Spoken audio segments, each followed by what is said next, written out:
ಇದಕ್ಕೂ ಏನ್ರಿ ಮೇಲೆ ಸಮಾಚಾರ ಈಗ ಇವ್ರು ಏನ್ ಹೇಳ್ತಿದ್ದಾರೆ, ನಿಮ್ಮ ಹತ್ರ ಗ್ಯಾಸ್ ಸ್ಟಾಕ್ ಇಟ್ಕೊಂಡು ನೀವು ಸೇಲ್ಸ್ ಕೊಡ್ತಾ ಇಲ್ಲ ಅಂತ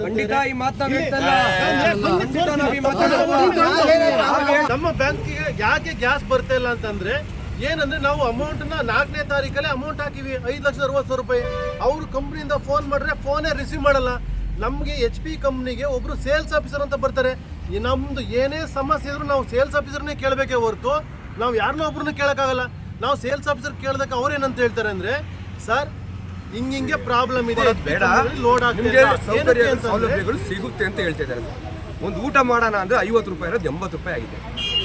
ಇಂಥ ಸಮಸ್ಯೆಗಳಲ್ಲಿ ಜೀವನ ಮಾಡ್ತಾ ಇದ್ದೀವಿ ಸರ್. ಬಾಡಿಗೆ ಕಟ್ಟೋಕ್ಕಾಗ್ತಾ ಇಲ್ಲ, ಮನೆ ಜೀವನ ನಡೆಸೋಕ್ಕಾಗ್ತಾ ಇಲ್ಲ, ಮಕ್ಕಳು ವಿದ್ಯಾಭ್ಯಾಸ ಮಾಡೋಕ್ಕಾಗ್ತಾ ಇಲ್ಲ, ಮೆಡಿಸನ್ ತೊಗೊಂಡೋಗೋಕ್ಕಾಗ್ತಾ ಇಲ್ಲ. 6,000 ಚಿಲ್ಲರೆ ಆಟೋ ಆಗಿದೆ ಸರ್. ಕೋವಿಡ್ ಬಂದಾಗ್ಲಿಂದನೂ ನರಳು ಹೋಗ್ತಾ ಇದ್ದೀವಿ. ಇದ್ರ ಮಧ್ಯದಲ್ಲಿ ಗ್ಯಾಸ್ ರೇಟ್ಗಳು ಜಾಸ್ತಿ ಆಗಿದೆ. ಇದ್ರ ಮಧ್ಯದಲ್ಲಿ ಯುದ್ಧ ಬಂತು ಸರ್. ಮಂಚ ಸಹಿಸು ಅಂದರೆ ಇಲ್ಲಿ ತನಕ ಸಹಿಸ್ತಾನೆ ಸರ್. ಕೋಟಿಗಟ್ಟಲೆ ಲೂಟಿ ಹೊಡಿತಾ ಇದ್ದಾರೆ ಸರ್. ಕೇಳೋರಿಲ್ಲ, ಯಾರು ಕೇಳ್ತಾ ಇದ್ದಾರೆ ಸರ್? ಸರ್ ಒಂದು ಟ್ಯಾಂಕರು 30,000 ಲೀಟ್ರ್ ಬರ್ತದೆ. 1 ಪೈಸಾ ಜಾಸ್ತಿ ಮಾಡಿದ್ರೆ ಎಷ್ಟಾಯ್ತು ಸರ್ ಹೇಳಿ? 1 ರೂಪಾಯಿ ಜಾಸ್ತಿ ಆದ್ರೆ ಎಷ್ಟಾಯ್ತು? 3 ಲಕ್ಷ.